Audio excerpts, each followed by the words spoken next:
right, I know this is hard to see in your note packet because it's so dark. But what we have here is a die. Um, so it says, think of each segment in the diagram as part of a line. Which line or planes contain point G and appear to fit the description? So please pay attention to this part right here. Whoops. There might be multiple answers for the questions, but they must contain G. So if you put more answers, you will get marked wrong, right? And this will be on the quiz and test, so read directions. So lines parallel to EF. So let's find out where EF is first. EF is back here, okay?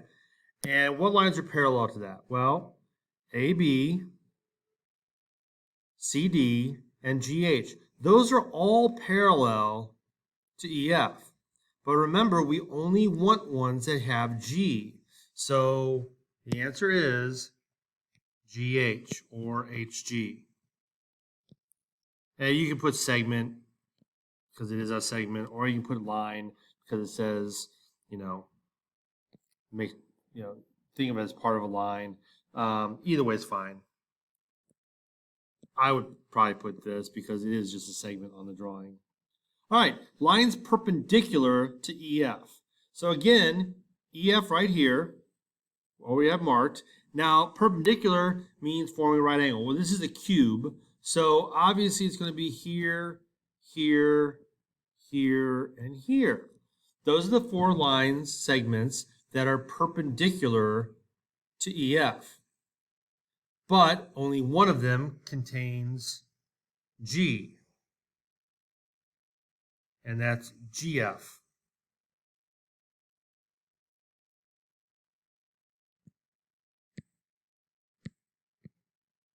All right. Skew to EF. So remember, I already have the lines that are touching EF. We already talked about the ones that are parallel to EF.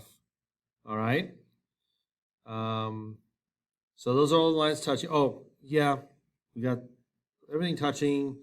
So we're looking at lines that are not touching,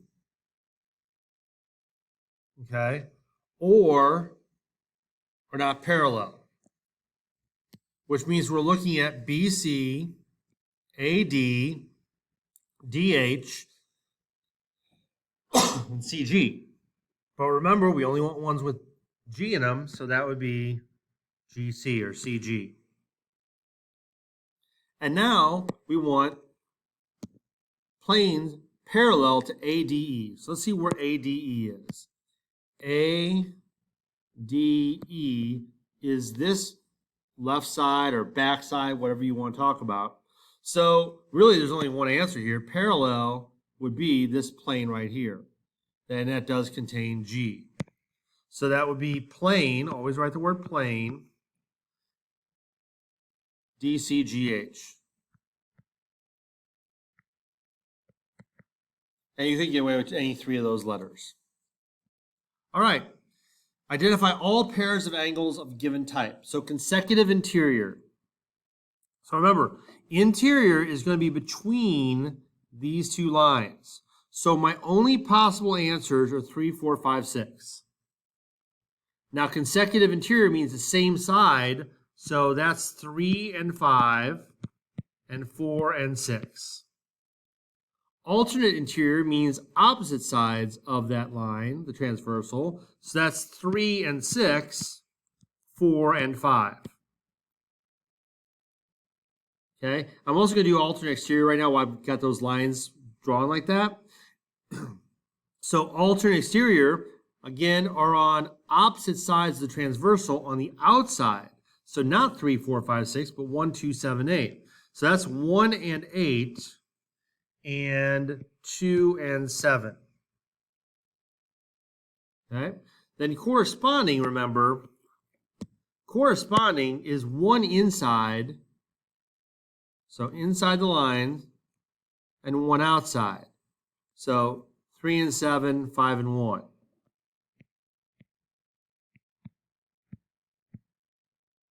Four and 8, 6 and 2.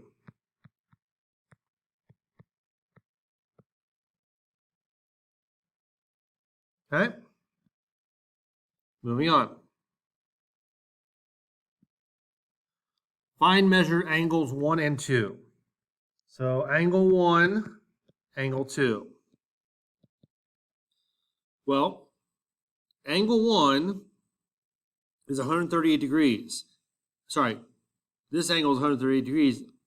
Angle 1 and this angle form that line. That means they're supplementary.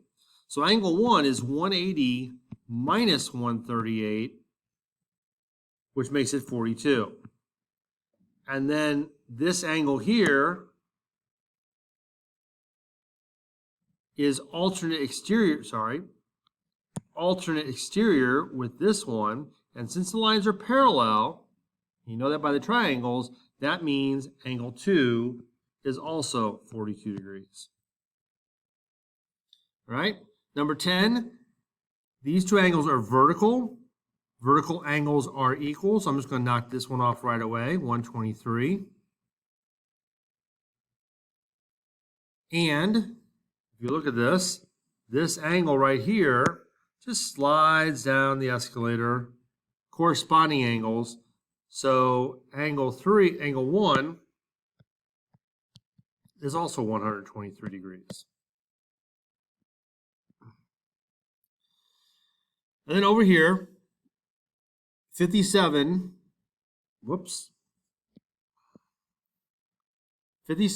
is this angle.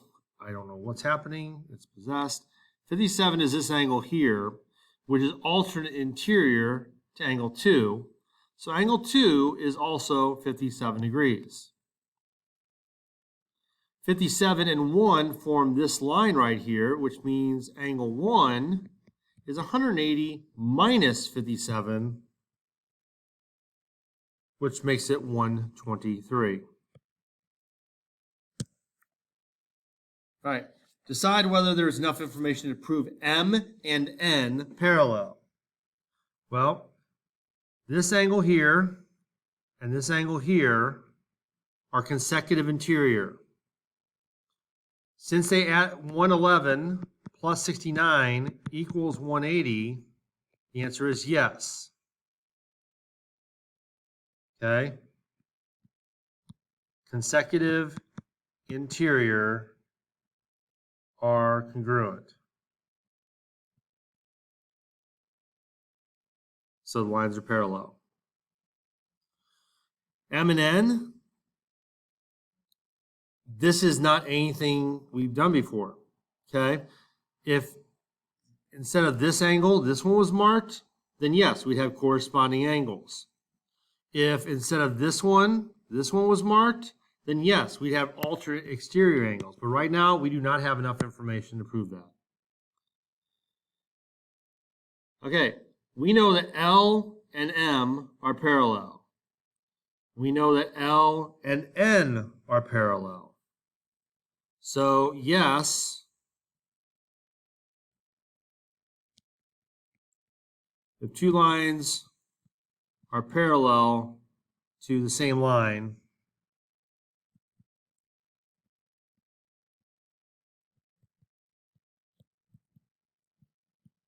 they are parallel to each other.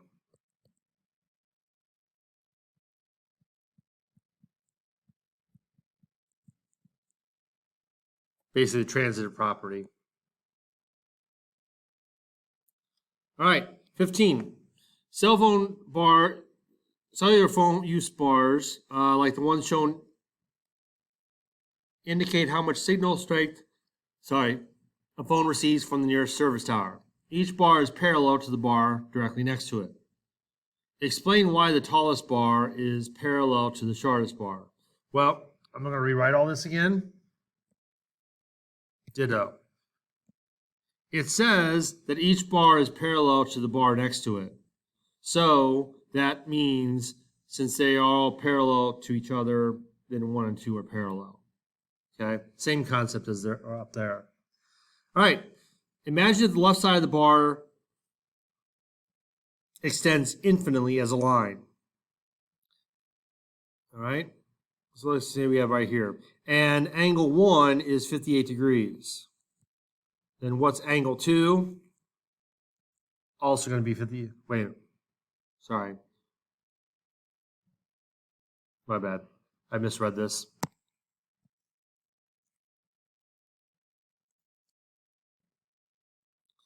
Same idea, but I read it incorrectly. So what they're saying is if this continued, then we have an angle right here. If this continued, we have an angle right there. And they're saying that angle 1 is 58 degrees. Well, again, if I slide up right here, that's the same angle. So also 58 degrees. All right, again, this one is probably hard to see on your packet.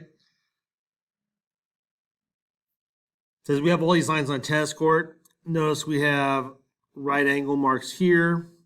We have parallel line markings here and here. All right. So it says identify two pairs of parallel lines so that each pair is in a different plane. Okay. Well, this Q and P one, it's hard to tell, but that's the net. Okay. So Q and P are parallel lines, and they're on a different plane than any of the other ones. You could say,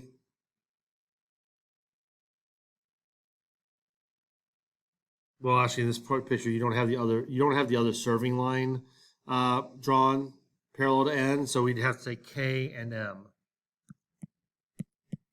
That's our only other choice. Identify two pairs of perpendicular lines. Well, we know K and N are perpendicular. So K is perpendicular to N. And we know that M is perpendicular to N based on the right angle drawings there. Identify two pairs of skew lines. Okay, so if you look at L and M, I'll make this kind of cursive.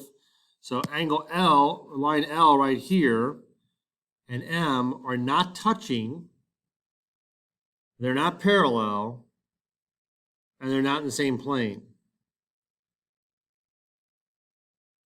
All right? And then also,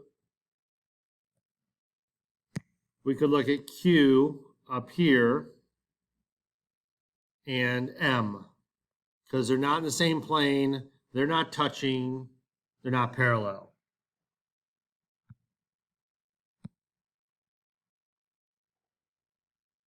Okay?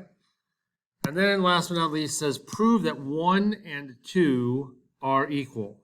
They're congruent. So 1 is here, 2 is here. Now, we know that this is parallel to this. This is a transversal. So if we know the lines are parallel, then alternate exterior angles are congruent. That's it.